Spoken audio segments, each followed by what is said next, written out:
Salut, c'est MDR, votre rendez-vous avec les comédies françaises, un podcast de Séance Radio, la web radio du cinéma. À MDR, on aime rire, analyser, discuter des comédies françaises. Je suis Daniel André et pour une fois, on s'est dit que... Allez, pour une fois, on va discuter avec des gens qui la font. J'ai la joie et l'honneur d'accueillir Victor Saint-Macary et Jonathan Cohen pour le film À Miami, une rom-com qui sort le 17 janvier. Et oui, c'est nous. En pleine tournée promo, comment vous sentez-vous ? On est en fin de parcours, donc un peu fatigué, pressé que ça sorte. Surtout toi, poto, hein. Toi, t'as tout enchaîné. Hein. C'est comme vraiment être enceinte. Chapeau, Victor. Donc je connais le fait de porter un enfant et d'avoir envie de le mettre au monde. Et là, ça y est, c'est là, ça y est, j'ai envie que ça sorte. En même temps, très stressé. Alors évidemment, j'ai une question, ce stress, tout ça. Une rom-com. Pourquoi une rom-com ? Alors moi, j'ai plein de raisons de penser une rom-com. Ici à MDR, on adore les rom-com. Mais pourquoi une rom-com alors ? Mais vraiment, ça s'est fait comme ça, très naturellement. Il n'y avait pas de stratégie de faire une rom-com. C'était pas Moi, c'est un genre que j'adore, que j'affectionne tout particulièrement. Mais au départ, c'était juste pour raconter mon histoire avec ma meilleure amie, parce que c'est une histoire qui m'est personnelle, qui est presque autobiographique.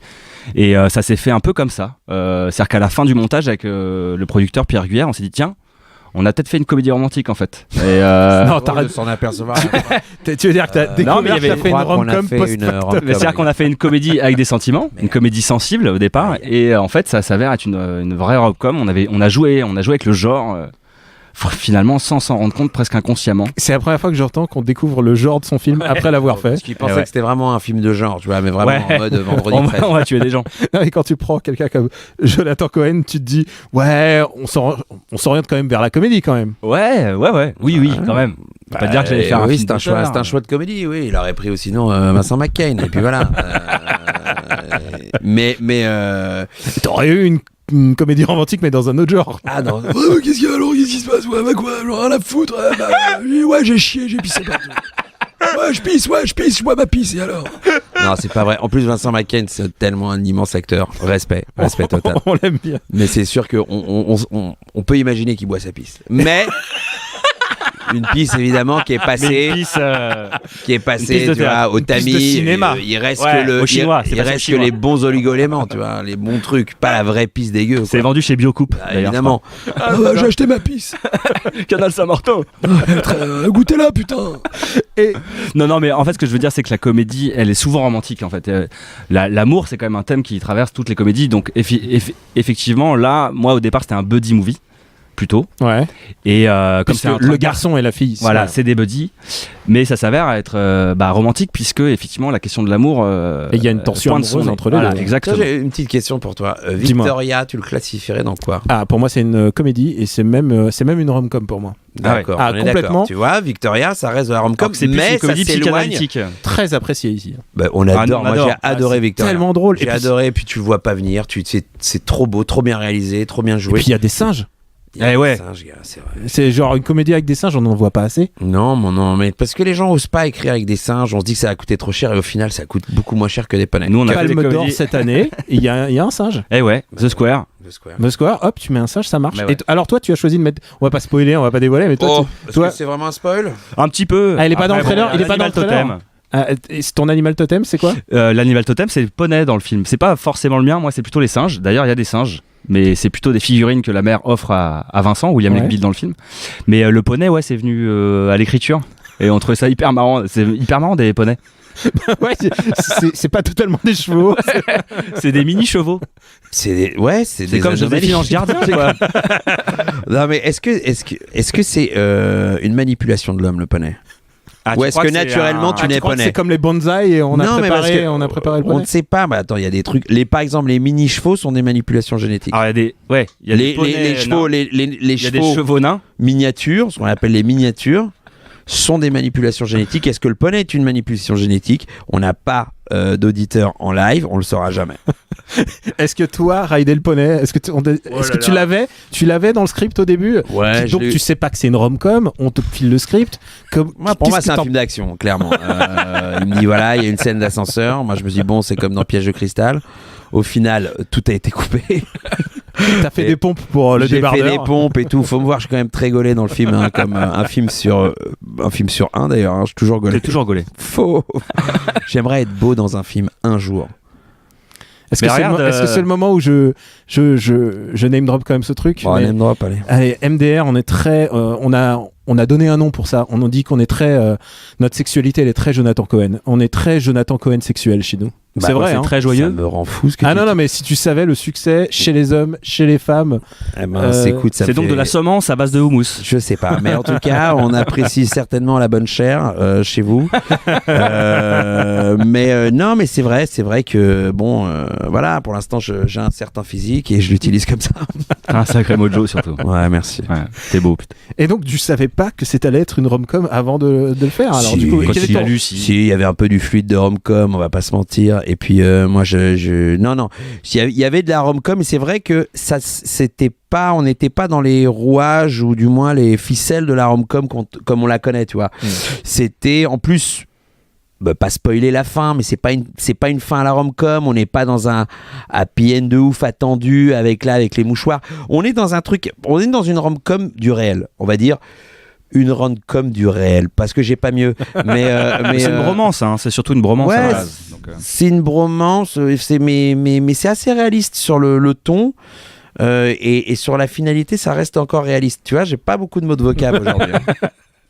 Et du coup, toi, les rom-coms, ça te parle? C'est quoi tes rom-coms qui te parlent? À part Victoria, donc. Victoria, j'ai adoré Victoria. Déjà parce que je suis fan de Virginie Efira. Ouais. Je suis ouf d'elle. Et j'ai tourné il y a pas longtemps avec Vincent Lacoste, dont je suis tombé ouf. Il est mortel, cet acteur. Mais c'est un génie. Il est pas assez utilisé. Il est bien. Il est très bien.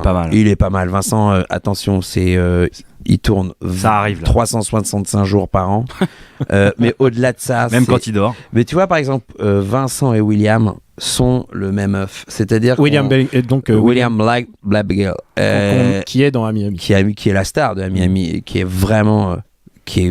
il a un sens du timing, alors je sais pas comment ça se joue en termes de réel, mais il est génial. Il a un bon sens du timing, des répliques et tout. Il est super. Il a son rythme à lui, ce qui est très rare, ce qui le rend unique. Et puis tu vois, Vincent et lui partagent un peu, ils ont le même ADN. Là, je fais un tableau Excel devant les copains, vous pouvez pas le voir parce que vous n'avez pas Dieu. Le mec tape sur les murs. Mais ils ont le même ADN et d'ailleurs ils sont très très potes dans la vie.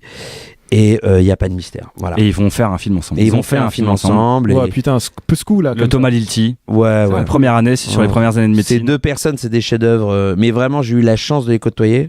Et ils sont déments, toi-même. Hein. Ouais, moi je peux pas dire le contraire. Hein. Je connais pas Vincent, moi. J'aime le côté lunaire de Vincent. Il amène un truc toujours entre. Quand il lui dit à Victoria, il lui dit ton sens du drame et tout. J'y crois complètement, quoi. Ouais. Mais il est sorti d'une autre époque, mélangé à notre époque, ça fait un cocktail fou. Il est pré-YouTube, quoi. C'est ça. Il est hors de tout ça. Il a un peu nouvelle vague, Vincent. Il est nouvelle vague. Il a 70 piges en même temps. Il a 20 piges. Il est plein de choses. Enfin, il est anachronique. Tout le temps là. Je comprends qu'on ait tout le temps envie de le faire tourner. Tu sais qu'il a commencé à 14 ans, hein, les gars. Bah ouais. Il en a. Et puis il a tourné son chef-d'œuvre à 15 piges, quoi. Les beaux gosses. Oh, quel chef-d'œuvre. C'est un des films les plus marquants de la comédie. Et même, attention, année, vous l'avez vu le deuxième là Jackie. Jackie, j'ai adoré. Quoi, Jackie au Royaume. J'ai adoré. Alors, grand chef-d'œuvre sous-estimé. Ouais, totalement. Grand chef-d'œuvre sous-estimé, gars. Et alors, il y a. Mais pas compris, incompris total. Incompris total. Il faut qu'on te fasse un aveu. On n'est pas que Jonathan Cohen sexuel. On est aussi Didier Bourdon sexuel. On est très fan de flipper les gars sur vos goûts. Et non mais Didier Bourdon, les gars, Didier Bourdon, il est extraordinaire. Dans Jackie, il est fou. Dans Jackie, il est fou. Il est génial en méchant. Elle est patouillée. C'est la bouillie. Elle est patouillée. Et il y a William dans Jackie. Mais il y a William. Il était déjà dans Jackie. Ah bah ouais, c'est vraiment. Il joue son Némésis, il joue son ennemi. Ah mais oui, évidemment. Il est fantastique déjà. Et c'est là où ils sont devenus très potos. Il était repéré par Riyad, William aussi. Ah d'accord, ok. Donc ils sont liés. Vincent et William sont liés par Riyad. C'est un peu le même univers. Et alors toi, ton univers des rom-com alors? Ouais.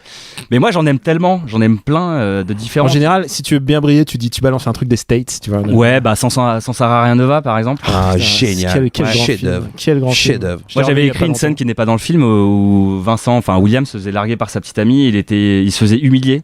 Ah ouais. Totalement comme dans Sarah rien ne va où il se fait larguer. Et donc il est à poil. Il boit les Kellogg's et ouais, voilà. Il est surtout tout nu. Sa petite amie lui dit on se sépare et il est à poil et il la prend dans les bras. Enfin c'est hyper gênant. Et j'avais écrit une séquence qui faisait il y avait un hommage à Sarah rien ne va, mais c'est pas resté. Ça a été coupé à l'écriture, même pas au montage. Ça sera sur le DVD. Voilà, c'est ça. Non, mais c'est un chef-d'œuvre, sans rien Nova, c'est un chef-d'œuvre. C'est devenu d'ailleurs la comédie romantique de Resort, référence dans le monde entier.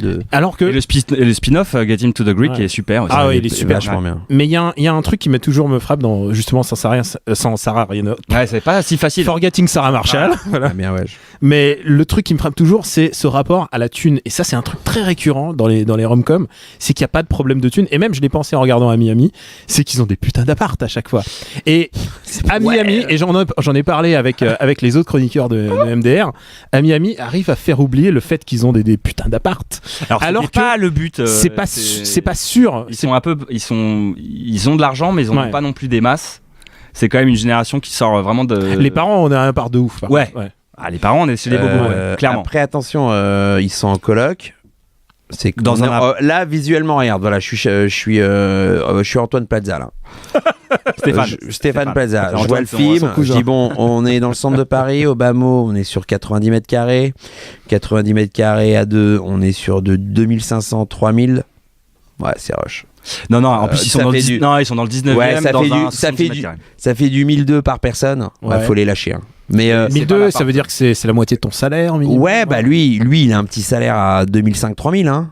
Non, mais attendez, il a 3000 dans le 19e. Hein. Ils sont dans le 19e. À 19e. Alors, ils sont dans un c'est 19e. 19e, tu divises, c'est 2000 balles. 19e, c'est quand même ça. C'est 2200 balles. 600 € de réduc minimum par mois. Ce qui s'est passé, c'est que moi, je voulais un appart assez petit. Ouais. Mais on l'a tourné sur fond vert en studio. Déjà, c'est compliqué à filmer. Et en fait, on avait des grandes fenêtres. Ouais. Et nous, on a filmé en studio, donc on n'avait pas les pelures, c'est-à-dire ce qu'on voit en vrai. Ah, d'accord. Donc quand on a rajouté les pelures, les vis-à-vis, on s'est rendu compte que l'appart, il était ouf. Ah. Et parce que moi, à la base, je voulais un appart assez compliqué, quoi. Enfin, en tout cas, proche d'un pouvoir d'achat. Ouais, voilà. Et puis en plus, non, mais c'est peut-être qu'il est bien filmé. Il ressemble à celui des apprentis. Sans faire de. Après, il fait crado. Hein.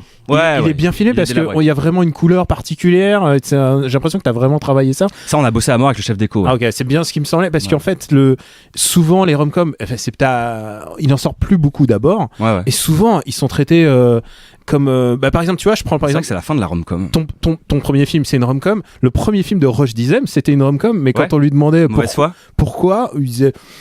Ouais, on n'avait pas l'impression qu'il soit passionné, alors qu'il y a vraiment un travail, genre, comme on dirait en anglais, a craft making, tu vois, t'as vraiment un travail très particulier dans la Miami qu'on n'a plus l'habitude de voir, enfin, en tout cas, dans ce genre de comédie, quoi. Ouais. Enfin, ça fait plaisir. Non, mais on voulait qu'il y ait une direction artistique un peu, que ce soit travaillé, quoi, que ce soit pas dégueulasse.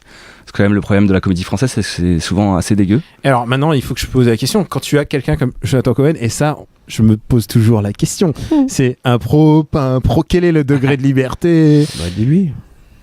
Dis-lui la vérité. T'as l'air de parler comme s'il s'est passé un truc sexuel. Dis-lui la vérité. Que j'ai vomi. Il y a un texte. Il y a un petit texte au départ. Non, il y a un texte et après on fait des lectures. Et dès les lectures, en fait, Jonathan, déjà, il apporte des trucs. Il te dit, cette scène-là, il manque, il faudrait que tu l'allonges là, peut-être qu'il devrait dire ça. Donc il a un vrai travail de co-auteur, Jonathan, dès la préparation du film. Et ensuite, sur le plateau, effectivement, moi, en plus, je l'ai laissé faire avec William, ils prenaient tellement de plaisir à improviser.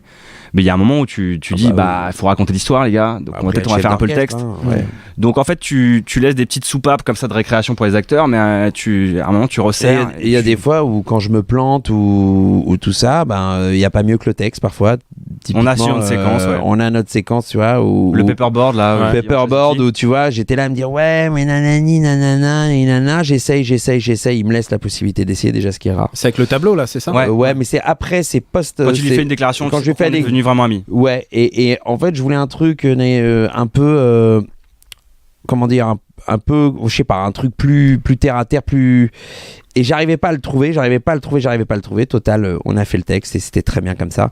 Et parfois, y a rien à faire d'autre qu'à dire le texte. Mais moi, ce que j'aime, et c'est formidable quand t'as des partenaires ou même des gens qui bossent avec toi, c'est d'être dans la recherche. Ce qui est un luxe aujourd'hui. Quand on tourne, parce que on doit tellement rentrer des journées de bâtards, et puis ça n'arrange personne. T'as un premier assistant qui a fait excusez-moi, mais on peut tourner là. Et tout le monde est camasse et tout le monde est en mode il faut rentrer les journées. Et on oublie que le terrain de création, le terrain de créa, au-delà de l'écriture, au-delà des lectures, ça reste le plateau. Parce que quand tu te retrouves avec le décor, donc des éléments que tu pouvais pas prévoir, tes entrées de chance, tes sorties de chance, tu vois, tes entrées, la petite boîte de saucisses là, les trucs, tout d'un coup c'est des nouveaux éléments de jeu que tu peux intégrer à la scène. Sauf que si tu prends pas le temps de les... Combien de fois je vois des scènes dans les films où j'ai envie de péter à tout le monde, gars. Je me dis... Oh là, il se vénère. Non, attention. Ça balance. Bon télépotards. Non, mais où t'es là à dire, mais gars, il y avait ça derrière toi, tu l'as pas utilisé, ou il y avait ça, et c'est pas forcément la faute de l'acteur, parce que peut-être qu'il y a pensé, mais il y a un gars qui a dit, non, on suit ce qu'on a suivi, là, on fait ce qu'il y a écrit, et puis point barre, on s'en fout, personne ne le verra. Sauf qu'il y a un moment donné où t'as des éléments qui sont à côté de toi, et qui te donne de la nouvelle créativité. Et quand tu as un gars comme Victor qui te laisse la possibilité de pouvoir les utiliser ou pas, tu peux gagner en scène, tu peux gagner en plein de choses, en vérité, en temps réel. Parce que pour moi, j'aime bien le temps réel, être tu vois, dans le moment avec ce qui se passe. Et les gens le sentent. Est-ce que c'est presque un, j'allais dire, pas un dommage collatéral parce que c'est négatif, mais un truc vertueux qui est venu de Serge Le Mito? C'est genre, les gens, ils ont vu Serge Le Mito, ils se disent, putain, ce mec-là, il peut, tu lui laisses une caméra. Avant, On avait fait Beau Papa avant, un court-métrage ensemble, et Jonathan, il a toujours aimé, ça. L'improvisation. Après, c'est vrai que Serge, il a sorti ça en puissance 1000. Et puis, c'est vrai que tout d'un coup, t'as un champ où tu peux t'épanouir, t'éclater et donner ta création, ta créativité, et que c'est une créativité commune aussi avec Navo et Kian, tu vois, où vraiment on a nos trois cerveaux qui turbinent à fond sur l'improvisation, sur tout ça. Donc il y a une ligne directrice et tu dois retomber sur tes pieds. Ouais, ou pas, mais après il y a trois cerveaux qui se mêlent, il y a le mien, Nainana qui turbine, eux ils sont là, Navo me sort une vanne de génie, l'autre il me dit ça, tout d'un coup ça s'auto-alimente et on pleure de rire et on a l'impression de créer quelque chose. Ce qui est magnifique, et ça c'est la rançon de la gloire pour chaque réalisateur ou chaque acteur, c'est d'avoir eu la sensation... Non mais c'est vrai, mais bien sûr, mais c'est la sensation d'avoir passé une journée où t'as créé quelque chose. Pas t'as rentré quelque chose. On a rentré la scène. Non, c'est quand t'as créé un vrai délire. Tu dis, putain, on a créé un truc, les gars, aujourd'hui. Il y a eu une petite création, il y a eu un truc. Et là, tu rentres, gars, c'est comme si t'avais chassé 2 lièvres et tu venais de la chasse. Et t'es heureux, tu dis, bon, on va pouvoir manger ce soir. Faut que je te dise un truc, sur ton Wikipédia, il y a des éléments de Serge Le Mito qui sont intégrés. Ouais, j'ai vu, je sais pas qui s'occupe de mon Wikipédia. C'est très drôle. Mais il est très drôle. Libre. C'est libre, c'est un gars qui s'amuse. Tout le monde peut venir. Il a le chiffre 7 en japonais, ça m'a fait beaucoup rire. Alors que il y a vraiment des gens qui vont y croire. Moi, j'espère que les mecs qui vont faire la version anglaise, ils vont traduire directement la version française et que ça va rester Ce serait tellement drôle. On verra. Mais du coup, alors, la question qu'on se dit, parce que on suit ta carrière de près à MDR. Ouais. C'est à quand le full feature film à quand ton premier rôle on attend.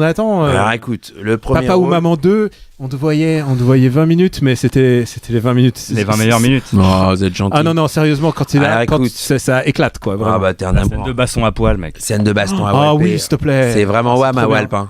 C'est tellement pas mon U. Bah alors, quel est le problème avec les abdos là? Ah putain. Allez, non, attends. On va parler aux gars d'MDR quand même, mais aux gens, enfin à tes auditeurs, mais non, c'est une galère le poids, mais toi, je pense qu'on partage le même. On a ce même souci. On a ce même souci. C'est pas un souci, mais c'est un truc qui nous obsède tout le temps. Putain, on aimerait en finir. Et t'aimerais bien reprendre du dessert et tu fais basta. Ça s'appelle la génétique, les mecs. Ouais, la génétique. Il a tout dit. C'est un gène qui s'appelle le gène du gros. Je suis pas méditerranéen, moi. Je suis russe. Mais t'as vu la gueule des Russes passer un certain âge, gars? C'est l'alcool et c'est ouf. Évidemment. Déjà, si tu vis au-delà de 42 ans, t'es bon. Mais déjà, regarde.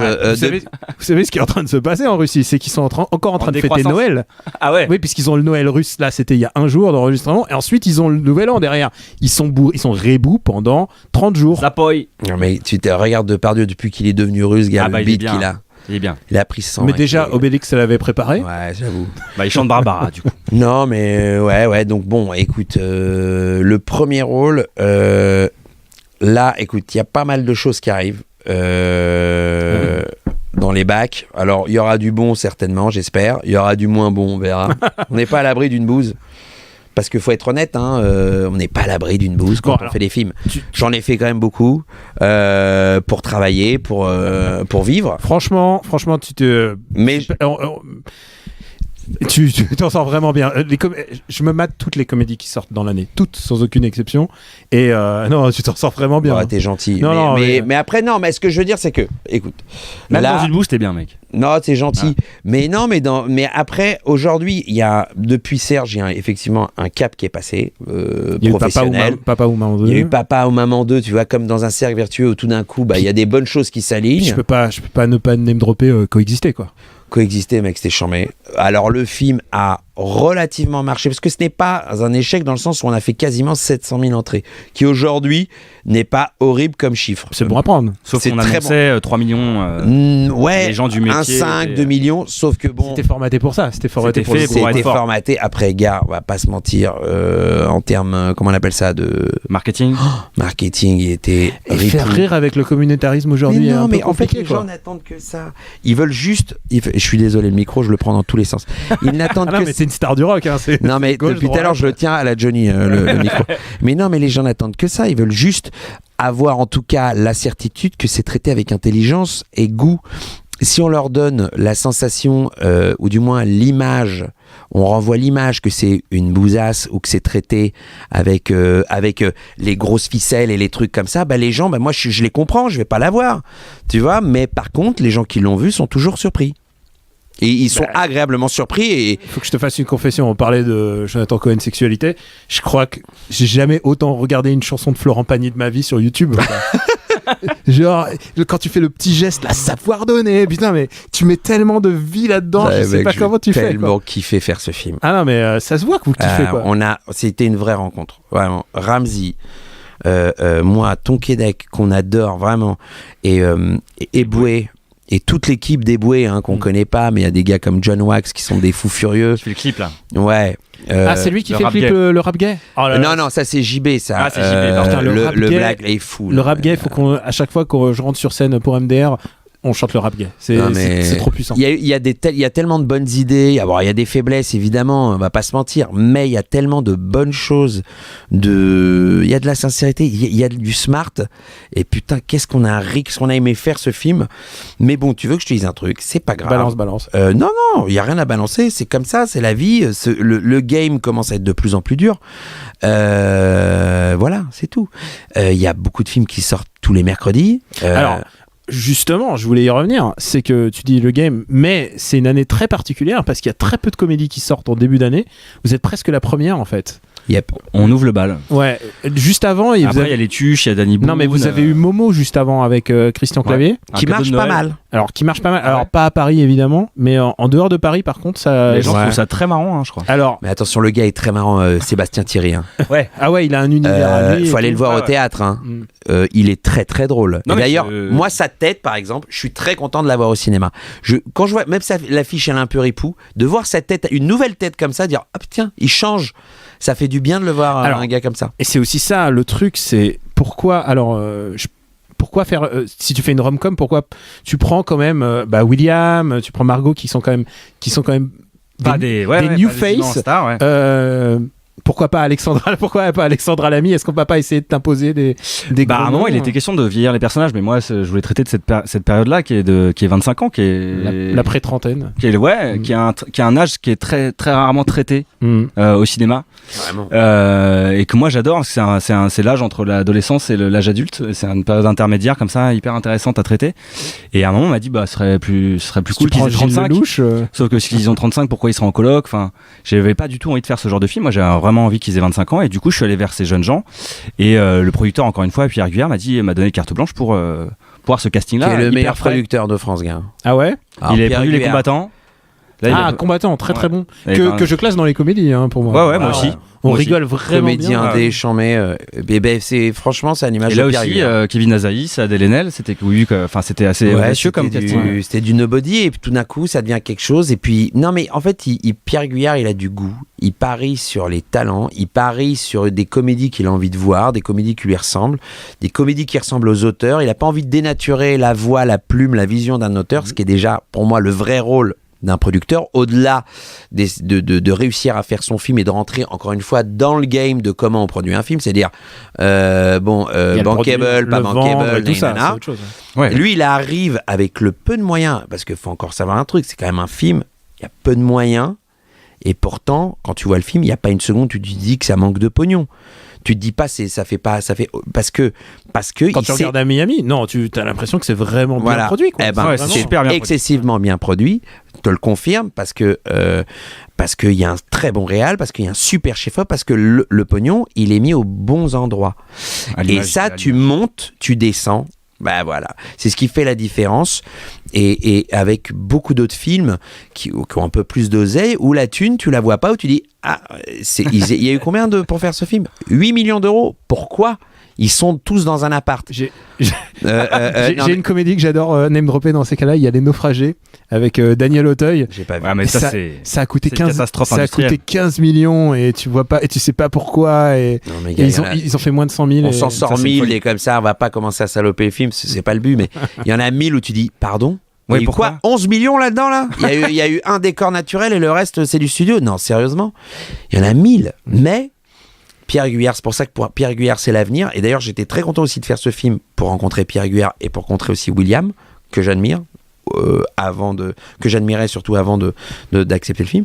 Mais Pierre Guyard c'est quelqu'un que je voulais rencontrer aussi parce que pour moi il fait partie de la nouvelle vague des producteurs qui vont compter parce qu'ils savent faire avec peu des choses formidables. Écoutez, d'ailleurs, William était dans Les Combattants, donc c'est aussi. Oui, c'est vrai qu'il était. Donc c'est par là. Exactement. Et moi j'ai écrit avec Thomas Caillet le scénario. Il y a Thomas Caillet qui a réalisé Les Combattants et c'est Thomas et Pierre qui m'ont parlé de William en me disant ça, ce serait cool. C'est un super comédien. Comme quoi, ça tombe vraiment bien. Ouais. Les gars, merci d'être venus. Merci beaucoup. C'est fini. On peut encore compter. Ah non, j'ai encore un petit truc. Vas-y. Je suis chaud là. Vous m'avez lancé. On a un petit truc. C'est en général, je demande aux chroniqueurs de finir avec une reco. Alors, c'est pas forcément un film récent. C'est quelque chose une comédie que vous avez envie de recommander et peut-être une rom-com, j'en sais rien. Et alors, évitez de me name dropper Sarah parce que c'est bon, on en a parlé. Attends, un truc, mais récent, pas récent. Attends, c'est marrant parce que je cherchais ça il y a 2 jours pour mater avec ma meuf. Un petit Billy Wilder. T'es plus un cœur à prendre alors. Il y a plein de gens, il y a plein de larmes qui viennent de larmes de sel. Là. Tant pis, moi, je vous recommande La Garçonnière de Billy Wilder. Waouh, ça c'est audacieux. Gros classique. Parce que tu aurais pu dire, on en parlait en antenne, on a parlé de Problemos, qu'on est vraiment des fans de Problemos. Ouais, Problemos. Ou revoir Les Apprentis de Salvador. Non, tu sais quoi, je vais dire Problemos parce que Problemos, moi j'ai adoré le voir en salle. Il y a tellement, super univers, super drôle, super écriture, Blanche Gardin, mortel. On a des potes à nous dedans qui sont formidables, dont Youssef Hd, super qui est un super comédien. Au-delà de ça, on redécouvre vraiment parce que moi je l'avais déjà vu dans des comédies, mais là vraiment il brille dans celle-là. Non mais il est dingue et c'est un acteur dans Serge de Boucher. Qui joue dans Serge. Il joue le Boucher dans Serge et il va certainement parce que là on prépare le long de Serge. Wow, exclu. Bra. Donc on veut qu'il soit, Youssef Hd, moi je veux le mettre partout. Il y a des gens comme ça que tu as envie de mettre partout dans ta vie, dans tes films et tout. Et il en fait partie, voilà. Il a une vraie gueule de ciné en plus. Il a une gueule de malade. Ouais. En fait, c'est un gars, moi je l'ai découvert dans. C'est pas ton voisin ? C'était mon voisin pendant des années. Mais il est venu emménager comme ça à côté de chez WAM, 2 immeubles côte à côte. Et moi je l'avais découvert dans Engrenage. Ah ouais. Où il jouait un dealer. Je l'avais trouvé incroyable. J'ai dit, putain, il est chambé. Après, je l'ai vu dans des rôles drama, je l'ai vu dans des trucs comme ça. Et tout d'un coup, je le vois dans les comédies. Ouais, trop drôle. Je fais, mais le gars est trop fort. Et en plus de ça, c'est un des mecs les plus adorables que je connaisse. C'est-à-dire que si un jour vous avez l'occasion de l'inviter, ne vous en privez pas parce que c'est quelqu'un d'exceptionnel. Et c'est pas juste parce que c'est mon poteau. Bah écoute, nous, on adore parler de Problemos. On recommande Problemos. Problemos à 2000, les gars. Problemos à 2000. À 2000 ça veut 2000. Rocco 2000. Ah oui, fois 2000. Ouais. Rocco 2000. Allez, c'est sur Internet, on dit 9000. Tu vois. C'est vrai. C'est Internet, on dit 9000. J'apprends un truc. C'est Internet. Tu vas voir. Je vais faire un tour. C'est très je vais y faire un tour. Merci. Bon, en tout cas, merci les gars de vous être prêtés au jeu et d'être venus nous parler de cette comédie qui sort donc le 17 janvier. Et que vous avez kiffé ou pas ? Moi, j'ai kiffé. Merci. Et il y a eu débat en plus. Alors, qui a eu débat ? Il y a eu débat et je vais vous dire un truc. Dis-moi. Sans spoiler un point du scénario, c'est que le héros va faire une rencontre dans un supermarché. Et alors... ça tilte. Et alors, non, et les filles m'ont fait, mais jamais personne viendrait me parler dans un supermarché. Ah, mais non, c'est... Jamais aucune meuf. Et genre, elles ont tilté là-dessus, elles ont fait que c'est pas possible. Genre, et c'est fait pour ça le cinéma. Oui, non, mais t'as raison, c'est juste comme ça que j'ai rencontré ma meuf. Allez, bisous. Ah, c'est vrai. Voilà. Donc, je suis le deuxième gars à avoir rencontré une meuf. Entre les chocs à pic et le. Les gars, c'est une meuf que j'avais pas vue depuis 13 piges. Ouais. D'accord.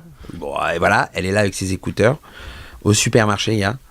Et je lui fais, nanana, comment tu vas? Oh, nanana, comment tu vas? Bon, c'est pour le nanana, c'est Wam. Pour le deuxième nanana, c'est Wam. Et nanana, et on se prend nos numéros, ok? Et on va prendre un verre le soir. Et gars, voilà, ça y est. Donc, on va arrêter de dire que ça se passe pas dans les supermarchés parce que là, il y a des histoires vraies qui entrent. Putain, moi je vais aller au supermarché. Allez chez Auchan, les gars, c'est là que ça se passe pour notre partenaire. C'est Auchan, tu recommandes Auchan? Je vous recommande le Auchan ou le Monoprix Market. Voilà, allez-y parce qu'en plus des moins 30% sur les Kinder, on peut trouver des meufs. Allez, ciao. Bon, tu vas te faire attaquer, mec. Pourquoi? Attends, les gars, je leur paye de la pub. Attends, il y a Leclerc qui va venir vous payer pour. Excusez-nous, mais nous aussi, ça baisse chez Leclerc, d'accord? Nous, on a ouvert une backroom. Entre le au moins 4, voilà. Je remercie Camille à la technique. Merci Camille. Qui a souffert avec moi avec le micro. Toi en Jojo à Lidl là. Moi j'étais en Jojo. C'est vrai que tu tiens le micro mais vraiment comme une rockstar, c'est Mick Jagger. Mais parce que vous avez vu la gueule de vos micros, les gens voient pas vos micros, c'est des micros de Michel Sardou où ils pouvaient faire ça. C'est bancal en plus. C'est ce que je veux dire. Donc c'est le plaisir. Pour nous retrouver, c'est MDR sur Apple Podcasts et toutes les applis dédiées au podcast, sur SoundCloud bien évidemment. Merci de vous abonner et de laisser des commentaires bien évidemment positifs, surtout dans cette émission, sans déconner, et d'en parler autour de vous. J'ai été ravi de vous retrouver. La prochaine émission, et bien évidemment, on va parler de Ami Ami. Merci. Et on se dit à très bientôt. On vous embrasse très fort. Salut les cocos. Je veux ça comme sonnerie portable. Salut les cocos.